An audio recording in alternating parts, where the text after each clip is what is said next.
You are listening to The Vocal Technologist. Spoken tech for your ears. Welcome, listener. Today we're looking at the really fast-moving world of financial technology. Finance is changing fundamentally. It really is. It's quite a moment. You've got traditional finance being challenged, digital assets picking up steam, and AI is just, well, it's reshaping almost everything. Yeah, from how we pay to how we manage money. So our goal today is just to pull out the key bits from recent reports, give you a clear picture of what's happening now. Exactly. Get straight to the point. Okay, so first up, it seems like the big players are rethinking things. Klarna, for example. They're known for buy now, pay later, right? All right. But now they're launching a debit card in the U.S.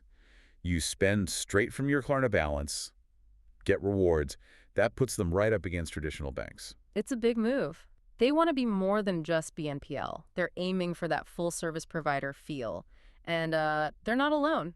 You know, who else? Look at Walmart. They're building out their own financial world, cutting ties with Capital One for their credit cards. Right, I saw that. They're using their app, One now, with Synchrony.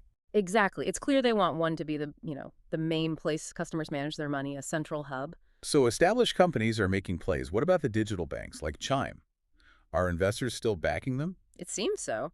Chime's heading for an IPO, targeting what, an $11 billion valuation? Wow, $11 billion. Yeah, and with Goldman Sachs and Morgan Stanley involved, it really signals that investor confidence in consumer fintech is, well, it's back. Yeah. Even after delaying before. Okay, so the digital model's proving itself.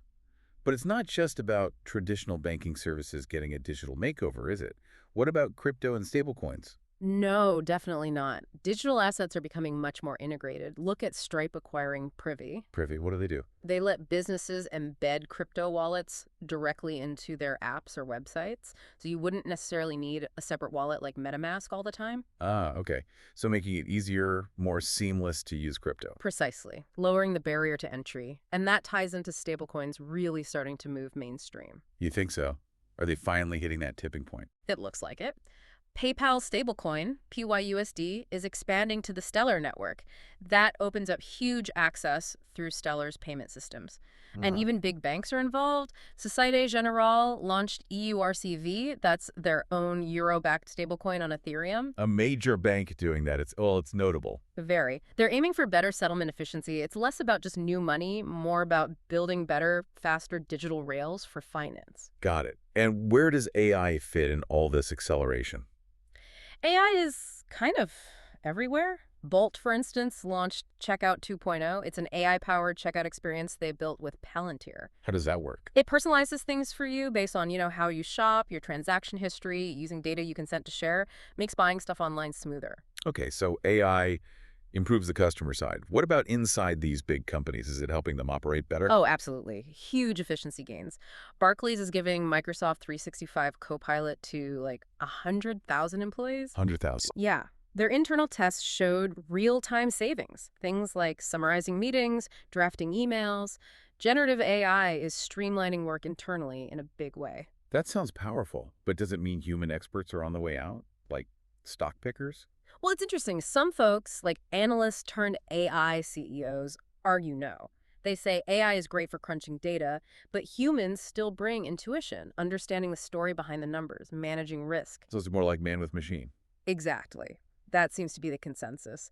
It also points towards this idea of paying agents, AI bots, using interfaces and APIs, which could really change how we interact with finance systems down the line. Stepping back a bit, what are the bigger overarching themes here? I'd say the digital wallet is absolutely key now. It's central to this new digital economy. It changes how you behave as a consumer, how merchants operate. And forces banks to rethink everything. Totally. And alongside that, you see these systems of consolidation. Fintech platforms are becoming the place where you manage all your different financial tasks. They gain power by being that default hub. Bringing it all together. Yeah. And a big part of that strategy is targeting Gen Z. Neobanks are really focused there. Makes sense. They're the future, financially speaking. Huge purchasing power now, and it's only growing. $450 billion now, maybe $12 trillion in 5 years. Traditional banks have to adapt. Plus, you still see innovation and partnerships driving things, WorldPay and Visa improving payment security, new funds like Plug and Play's $50 million specifically for AI and fintech startups. So if we wrap this up, We're seeing finance transform incredibly quickly.